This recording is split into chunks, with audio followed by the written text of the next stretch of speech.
Affairs के आज के अंक में मैं आप सभी के लिए कुछ बहुत ही महत्वपूर्ण करंट अफेयर्स लेकर आया हूं जो कि आपकी आगामी परीक्षाओं के लिए मोस्ट इम्पॉर्टेंट है। और आप सभी इन करंट अफेयर्स से नोट्स बनाइए और क्रम से इनको करते जाइए।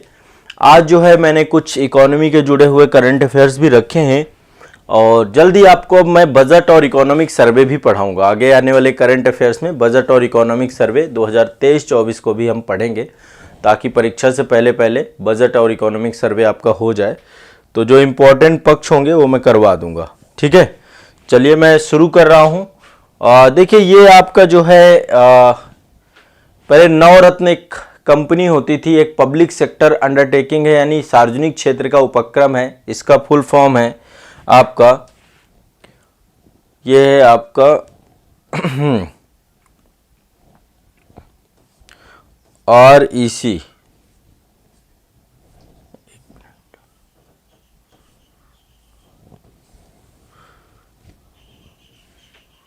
REC का फुल फॉर्म है रूरल इलेक्ट्रिक कॉरपोरेशन। हाँ, रूरल इलेक्ट्रिक कॉरपोरेशन ये पब्लिक सेक्टर अंडरटेकिंग है। 21 सितंबर 2022 को भारत सरकार के द्वारा REC को महारत्न का दर्जा दिया गया है। तो ये महारत्न बन गई है। अब पहले नवरत्न हुआ करती थी, अब ये महारत्न कंपनी बन गई है। ठीक है, महारत्न, नवरत्न, मिनी रत्न का कॉन्सेप्ट है आपका। तो अब इस समय भारत सरकार के टोटल 12 महारत्न कंपनियां हो चुकी हैं। टोटल कितनी हो गई हैं? 12 महारत्न कंपनियां हो गई हैं। तो वित्त मंत्रालय के अधीन लोक उद्यम विभाग है। लोक उद्यम विभाग के द्वारा आदेश पारित किया गया। 21 सितंबर 2022 को भारत सरकार ने REC को जो है महारत्न का दर्जा दिया है। इस तरीके से टोटल महारत्न कंपनियों की संख्या हो गई है 12। अब ये कौन है 12 कंपनियां? एक तो आपकी भारत हैवी इलेक्ट्रिकल्स लिमिटेड है जिसको हम भेल कहते हैं, भारत हैवी इलेक्ट्रिकल्स लिमिटेड भेल BHEL। दूसरा आपका जो है भारत पेट्रोलियम कॉर्पोरेशन लिमिटेड जिसको हम BPCL कहते हैं, ये भी महारत्न कंपनी है। कोल इंडिया लिमिटेड CIL, ये भी महारत्न कंपनी है। गेल आपकी GAIL, गेल इंडिया लिमिटेड, ये भी आपकी जो है महारत्न कंपनी है। Indian oil corporation limited IOCL, ये भी महारत्न कंपनी है। NTPC आपकी, ये भी आपकी महारत्न कंपनी है। ONGC, oil and natural gas corporation limited, ये भी महारत्न कंपनी है। Steel authority of India limited SAIL, ये भी आपकी महारत्न कंपनी है। एक आपकी power grid corporation of India limited है PGCIL, ये भी आपकी महारत्न कंपनी है।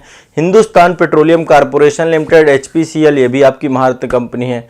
एक आपकी पिछले साल बनाई गई थी पावर फाइनेंस कॉरपोरेशन लिमिटेड, ये आपकी है पावर फाइनेंस कॉरपोरेशन जिसका नाम है PFC।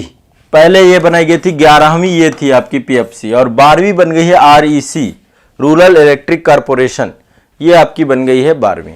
तो REC लिमिटेड को क्या बना दिया गया है? 12वां महारत्न। एक तो ये दिमाग में बैठा के रखना है, क्या बन गया है? 12वां महारत्न कंपनी के तौर पे इसको बना दिया गया है। ठीक, क्लियर है, स्पष्ट है।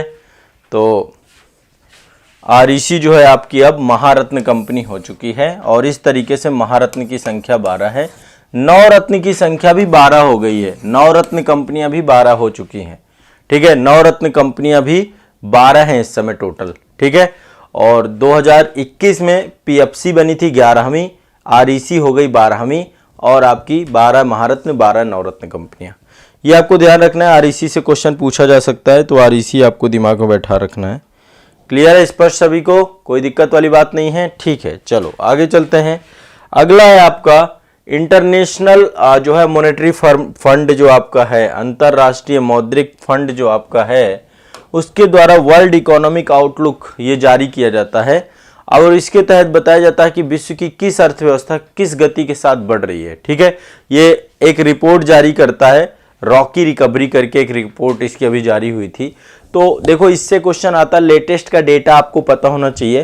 तो वर्ल्ड इकोनॉमिक आउटलुक की रिपोर्ट आई है आपकी, वर्ल्ड इकोनॉमिक आउटलुक 2023 की रिपोर्ट जारी की गई है। वर्ल्ड इकोनॉमिक आउटलुक रिपोर्ट ये आपकी अप्रैल 2023 में आई है और ये एक तरीके से विश्व की जो अर्थव्यवस्थाएं हैं ना, उनके जीडीपी में क्या बढ़ोतरी हो रही है, क्या वृद्धि दर चल रही है, उन सब के बारे में बताता है। तो वर्ल्ड इकोनॉमिक आउटलुक के अंतर्गत इंडिया की जीडीपी में क्या वृद्धि है, ठीक है, हमारे देश की जीडीपी में क्या वृद्धि है, इसको हम समझने का यहाँ पे ध्यान देखेंगे। इंडिया जीडीपी, तो इंडिया के जीडीपी की यदि हम बात करते हैं तो ये कह रहा है आईएमएफ की ये रिपोर्ट करे कि भारत की जीडीपी 2022 के लिए 6.8% के दर से बढ़ रही थी। 2022 में जो है 6.8% के दर से बढ़ रही है। और वहीं 2023 और 24 के लिए अनुमान लगाया गया है। अभी 2023 चल रहा है और 2024 आएगा, तो 2023 में थोड़ा रफ्तार कम बताई इन्होंने, 5.9%। देखो अलग अलग अनुमान होते हैं, आरबीआई अपने अनुमान देता है, आईएमएफ अलग देता है, वर्ल्ड बैंक अलग देता है, लेकिन आपको पता होना चाहिए ये चीज़, ठीक है। और 6.3% इन्होंने 2024 के लिए बताया है। तो 2022 में 6.8 दर्ज की गई है, काफ़ी अच्छी रफ्तार से चल रही है वैश्विक अर्थव्यवस्था, ठीक है।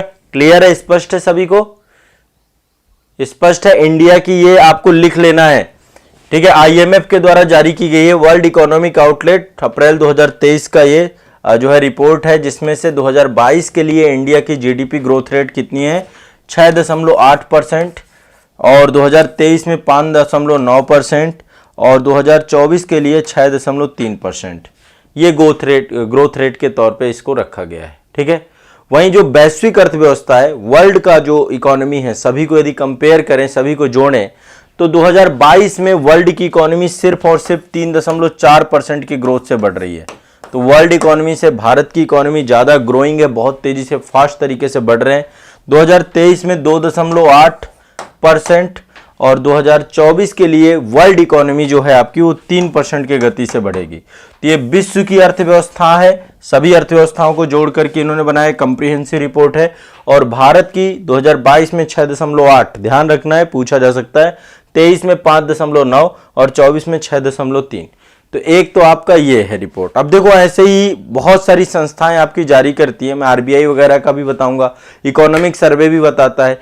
एक आपका जो है एशिया विकास बैंक है, एशियन डेवलपमेंट आउटलुक ये जारी करता है, ठीक है। अप्रैल 2023 का आ चुका है एशियन डेवलपमेंट आउटलुक, ठीक है।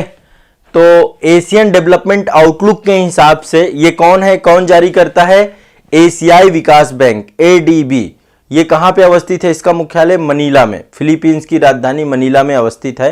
तो इसके द्वारा, एडीबी के द्वारा जो है आपका जो है एशियन डेवलपमेंट आउटलुक जारी किया गया है। इसके तहत भी देखिए अब बताया गया है कि भारत की जीडीपी क्या रहेगी, इसमें भी एक रिपोर्ट जारी की गई है। इस रिपोर्ट के हिसाब से भारत की जीडीपी 2021 में कितनी रही, 2022 में कितनी रही, 2023 में कितनी रही और 2024 में कितनी रही, ठीक है। एशियन डेवलपमेंट बैंक, एशिया का वर्ल्ड बैंक है, ये मान के चलिए, एशिया के लिए वर्ल्ड बैंक है। तो सबसे पहले इसने बताया कि एशिया की जीडीपी टोटल कितनी रही, मतलब एशिया कॉन्टिनेंट की जीडीपी कितनी रही, और इसके बाद फिर हम भारत की जीडीपी की तरफ आएंगे, ठीक है। तो एशिया की जीडीपी इसने बताया सबसे पहले, एशिया की जीडीपी आईएमएफ के द्वारा वर्ल्ड और इंडिया की जीडीपी है ना, वो बाकी हर कंट्री की जीडीपी बताता है। तो हमने भारत और वर्ल्ड की कंपेयर कर ली, यहां पे पहले एशिया की देखिए फिर इंडिया की देखते हैं। एशिया की जीडीपी 2021 में थी 7.2%, ठीक है, ये ध्यान रखना है। जीडीपी तो समझते हो ना, सकल घरेलू उत्पाद, ठीक है। दूसरा है आपका 2022 में काफी कम हुई, 4.2%, ठीक है। इसके बाद 2023 में 4.8% अनुमानित है, और यहां पर भी 4.8% के आसपास ही है आपकी। तो ये इन्होंने बताया एशिया की जीडीपी। अब बात करते हैं भारत की जीडीपी कितनी है। तो भारत की जीडीपी का बहुत बड़े लेवल पे इन्होंने बताया कि भारत की जीडीपी बहुत ज्यादा ग्रोइंग जीडीपी है, और 2021 में इन्होंने बताया कि भारत की जीडीपी 9.1% की गति से बढ़ी है। 9.1% के आसपास जो है भारत की जीडीपी में वृद्धि दर हुई है।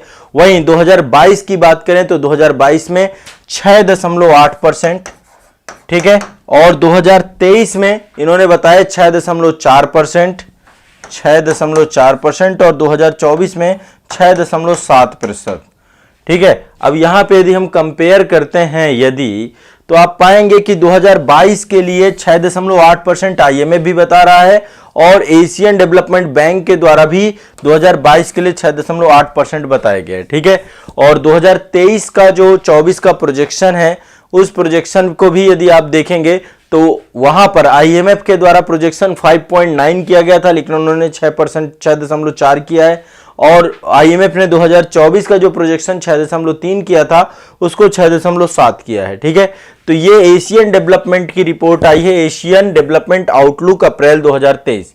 तो ये दो डेटा आपको पता होना चाहिए कि इंटरनेशनल लेवल पे भारत की जीडीपी को लेकर के अन्य क्या कह रही हैं, अन्य जो है रिपोर्ट्स क्या कह रही हैं। ठीक है, बाकी हम इकोनॉमिक सर्वे और बजट वगैरह जब पढ़ेंगे तो वहां पर भी हम देख लेंगे कि हमारी बजट और इकोनॉमिक सर्वे में क्या बोला जा रहा है।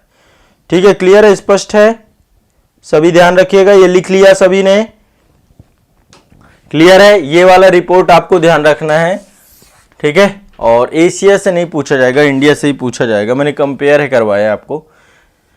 नेक्स्ट, अब आप देख रहे होंगे इस समय गर्मी का मौसम चल रहा है, हो रही है बारिश, तो जलवायु परिवर्तन तो बहुत तेजी से हो रहा है। तो जलवायु परिवर्तन प्रदर्शन सूचकांक 2023 आ चुका है। जलवायु परिवर्तन प्रदर्शन सूचकांक 2023 ये आ चुका है, और सबसे दुर्भाग्य की बात यह है कि इसके टॉप 3 में कोई नहीं है, कोई देश नहीं है। स्टार्ट होता है टॉप 4 से, टॉप 3 देश में किसी को स्थान नहीं दे दिया गया। ठीक है, तो टॉप 3 में कोई नहीं है। टॉप 4 में आपका डेनमार्क है, डेनमार्क चौथे नंबर से चालू होता है, चौथे नंबर पे है डेनमार्क, टॉप 3 खाली पड़ा है अभी। डेनमार्क को चौथा नंबर मिला है। इसके बाद डेनमार्क के बाद स्वीडन है। ठीक है, इसके बाद 5वें नंबर पे स्वीडन है। भारत की यदि बात करें तो भारत का रैंक है 8वां नंबर, 8वें नंबर पे है हमारा भारत। भारत की रैंक है 8वें नंबर पे भारत है, 8वें नंबर पे भारत है। भारत का स्कोर 8वां है इसमें। अब देखिए एक्चुअली है क्या आपका, देखिए इसमें 14 संकेतक हैं और 4 श्रेणियां बनाई गई हैं, जैसे ग्रीन हाउस उत्सर्जन कितना हो रहा है। ठीक है, 4 श्रेणियों का एक वेटेज दिया गया है, जैसे किसी देश में ग्रीन हाउस उत्सर्जन कितना हो रहा है, नवीकरणीय ऊर्जा कितनी उपयोग हो रही है, ऊर्जा उपयोग कितना किया जा रहा है, जलवायु नीति क्या है किसी देश की। उन 4 श्रेणियों के आधार पे 14 संकेतक बनाए गए, इंडिकेटर्स बनाए हैं, उसी आधार पे पूरा का पूरा प्रदर्शन निकाला जाता है। ठीक है, तो अभी टॉप 3 में कोई देश नहीं है, चौथे नंबर पे डेनमार्क है। भारत का जो है कौन सा स्थान है, भारत 8वें नंबर पे है, ध्यान रखना है। भारत का रैंक क्या है, भारत 8वें नंबर पे है यहां पर। ठीक है, पहले इससे पहले देखा जाए तो 2022 में 10वें नंबर पे थे। अभी हमारी रैंक में सुधार हुआ है, हम लगातार इन्वायरमेंट को लेकर काम कर रहे हैं। तो जलवायु परिवर्तन सूचकांक में भारत का 8वां स्थान है और डेनमार्क चौथे नंबर पे। तो देखा जाए तो भारत विश्व में एक बड़ा ही जिम्मेदार देश के तौर पे आपका बन रहा है।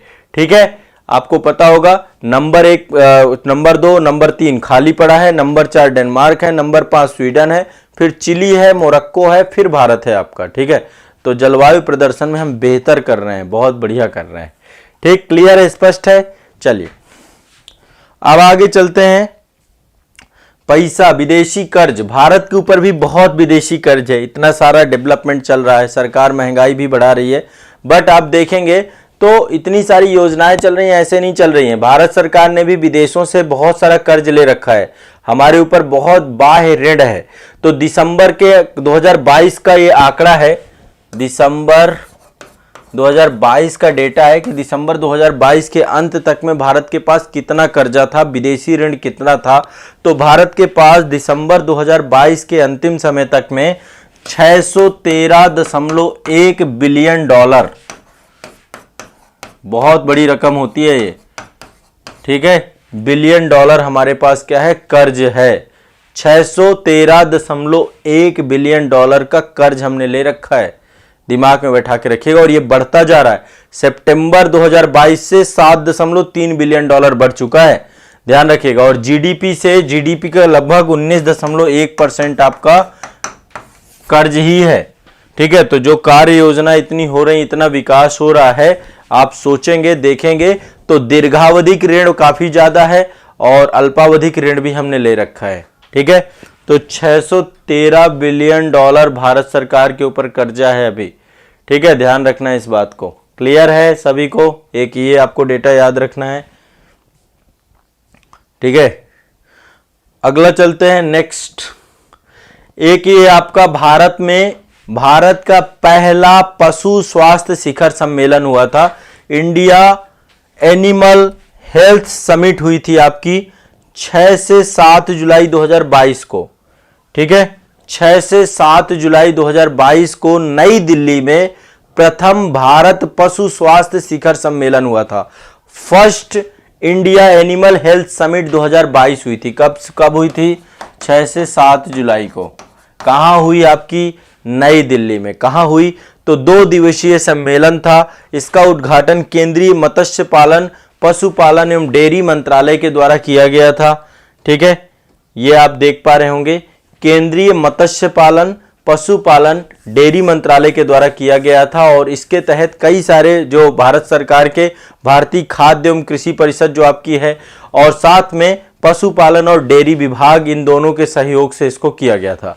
तो पहला पशु समिट आपकी, पशु स्वास्थ्य समिट आपकी, एनिमल हेल्थ शिखर सम्मेलन आपका ये आयोजित किया गया था। तो अपने आप में एक अनोखा प्रयोग है, अनोखी जो है बहस है आपकी, ये भी आपको ध्यान रखना है।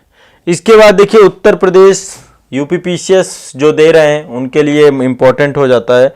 और आपको पता होगा कि उत्तर प्रदेश के साथ साथ विश्व भारत के बहुत सारे स्टेट हैं जहां पे इन्वेस्टर समिट आपकी होती है, ठीक है। तो यूपी में भी अब आपको पता है कि इन्वेस्टमेंट के लिए लगातार समिट की जा रही हैं। तो यूपी में भी एक इन्वेस्टर समिट आपकी हर साल होती है आपकी। तो यूपी ग्लोबल इन्वेस्टर समिट अभी हुई थी आपकी, ठीक है। और देखिए जब तक हमें निवेश नहीं होगा तब तक कैसे हम काम कर पाएंगे, कैसे इंफ्रा डेवलप कर पाएंगे। तो यूपी ग्लोबल इन्वेस्टर समिट आपकी अभी हुई थी 10 से 12 फरवरी को, 10 से 12 फरवरी 2023 को। अब ये निवेशकों के लिए एक अच्छा माहौल देने की बात होती है। 10 फरवरी 2023 को प्रधानमंत्री नरेंद्र मोदी जी के द्वारा इसका आरंभ किया गया था और 12 फरवरी को इसको जो हमारी राष्ट्रपति द्रौपदी मुर्मू जी हैं उनके द्वारा इसका समापन किया गया था। तो इसमें क्या क्या किया गया? सबसे पहला, इस सम्मेलन के दौरान ग्लोबल ट्रेड शो, एक ग्लोबल ट्रेड शो और इन्वेस्ट यूपी 2.0 का शुभारंभ किया गया। ग्लोबल, ठीक है, यूपी ग्लोबल आपको इन्वेस्टर समिट है आपकी 2023 की, उससे जुड़ी हुई चीजें बता रहा हूं, ठीक है। तो इसमें ग्लोबल ट्रेड शो पहली चीज। दूसरा आपका क्या है? इन्वेस्ट यूपी 2.0, इन्वेस्ट यूपी 2.0 का शुभारंभ किया गया, ठीक है। और Uttar Pradesh global investor summit में उत्तर प्रदेश सरकार, ये सबसे बड़ा शीर्ष निवेशक समिट के तौर पे इसको डेवलप किया गया है, बनाया गया है। अब देखिए, वैसे तो भारत की अर्थव्यवस्था को हमें 5 ट्रिलियन ले जाना है, लेकिन 5 ट्रिलियन ले जाने में उत्तर प्रदेश सरकार ने लक्ष्य रखा है कि 1 ट्रिलियन की अर्थव्यवस्था हम बनाएंगे। आने वाले 5 वर्षों में यूपी की इकोनॉमी हम कितनी बनाने जा रहे हैं? 1 ट्रिलियन की अर्थव्यवस्था बनाए जा रहे हैं। 1 ट्रिलियन की अर्थव्यवस्था बनाने का लक्ष्य रखा है यूपी की अर्थव्यवस्था का। अब जब 1 ट्रिलियन की अर्थव्यवस्था का लक्ष्य रखा है तो निश्चित तौर पे निवेश उन्मुख एक इकोसिस्टम डेवलप करना होगा ताकि निवेशक आकर के यहां पर काम कर सके, यहां पर पैसा दे सके। तो लगभग काफी बड़े स्तर पे निवेशक उत्तर प्रदेश में आ रहे हैं। सबसे ज्यादा निवेश मिल रहा है पश्चिमी उत्तर प्रदेश को। पश्चिमी उत्तर प्रदेश को टोटल जो है 45% लोग निवेश कर रहे हैं पश्चिमी उत्तर प्रदेश में। इसके बाद पूर्वांचल में भी 29% से ज्यादा निवेशक पहुंच रहे हैं। और इसके अलावा वाराणसी में बहुत ज्यादा निवेश हो रहा है। वाराणसी उत्तर प्रदेश का शीर्ष निवेशक है। सबसे ज्यादा निवेश बनारस में किया जा रहा है, गोरखपुर में किया जा रहा है। तो प्रधानमंत्री और मुख्यमंत्री का क्षेत्र है तो बिल्कुल यहां पे होगा।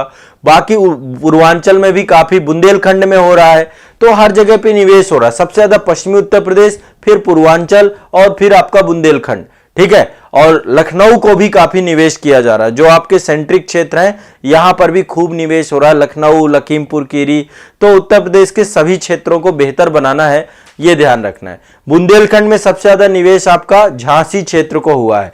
और नवीकरणीय ऊर्जा को सबसे ज्यादा निवेश किया गया है कि रिन्यूएबल एनर्जी पे काम किया जा सके, तो नवीकरणीय ऊर्जा के लिए सबसे ज्यादा निवेश की बात की गई है। ठीक है, तो ये ध्यान रखिएगा, ये इन्वेस्टर समिट है, यहाँ पे निवेशकों के लिए एक अनुकूल वातावरण, उनके लिए बहुत सारे मौके दे करके इसको लेकर के काम किया जाता है, इसको लेकर के चर्चा होती है, डिस्कशन होता है, ये आप सभी को याद रखना है। चलिए नेक्स्ट चलते हैं। एक आपकी जो है संस्था है जिसका नाम है डफ एंड फेल्स के द्वारा सेलिब्रिटी ब्रांड वैल्यूएशन स्टडी, इनके द्वारा एक रिपोर्ट निकाली जाती है, celebrity brand valuation study report, कि किस सेलिब्रिटी की क्या ब्रांड वैल्यू है ना। आप देखते हैं ना, बहुत सारे ब्रांड एम्बेसडर बनते हैं, बहुत सारे एडवर्टीजमेंट करते हैं। तो इस समय जो है संस्था का नाम बता रहा हूं, डफ एंड फेल्स क्रॉल बिजनेस करके पूरी ये संस्था है, डफ एंड फेल्स। ठीक है, ये संस्था है आपकी डफ एंड फेल्प्स, हाँ ये है। इस संस्था के द्वारा एक रिपोर्ट आपकी celebrity brand valuation study report, इस रिपोर्ट के तहत सबसे ज्यादा ब्रांड वैल्यू है रणवीर सिंह की, इनकी है सबसे ज्यादा ब्रांड वैल्यू, कितनी है 181.7 मिलियन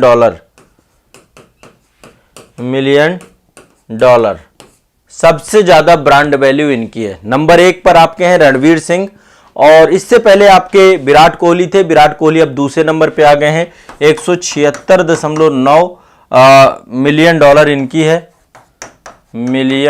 इनकी है, और रणवीर सिंह नंबर 1 में है। ठीक है, और यदि हम एक्ट्रेस की बात करें तो एक्ट्रेस में आलिया भट्ट नंबर 1 है, आलिया भट्ट नंबर 1 में है, नंबर 1 में आपकी आलिया भट्ट है, ध्यान रखना है इस बात को। ठीक है, आलिया भट्ट आपकी नंबर 1 में है, और कितना है 102.9 million dollar, 102.9 million dollar, 102.9 million dollar value के साथ जो है ये देखा जाए तो चौथे नंबर पे हैं। और जो है जो हम महिला सेलिब्रिटी की बात करें तो उसमें नंबर 1 है, महिला सेलिब्रिटी में नंबर 1 है, ध्यान रखिएगा, महिला सेलिब्रिटी में नंबर 1 है। ठीक है, अब देखिए नेक्स्ट जो आपका आ रहा है ना, अगला टॉपिक आ रहा है यूनियन बजट। तो मेरी इच्छा है कि ये टॉपिक मैं कल कराऊं आपको, यूनियन बजट का, कल से हम ये टॉपिक को इत्मीनान से करेंगे। यूनियन बजट देखो एक साथ नहीं कराने वाला, मैं थोड़ा थोड़ा करके आपको करवाऊंगा। ठीक है, आज कुछ करा दिया, कल कुछ करा दिया, तो कल से केंद्रीय बजट की क्लास करेंगे, और साथ में 5 टॉपिक जो हम करेंगे वो हमारे रेगुलर रहेंगे। ठीक है, तो आप सभी लोग तैयार हो जाइएगा, कल से हम केंद्रीय बजट रहेंगे। आज मैं सूचना देने के लिए आप लोग को करवा रहा हूं, आप लोग कह भी रहे थे, तो केंद्रीय बजट को लेकर के 5 दिनों में क्लास कंप्लीट कर लेंगे।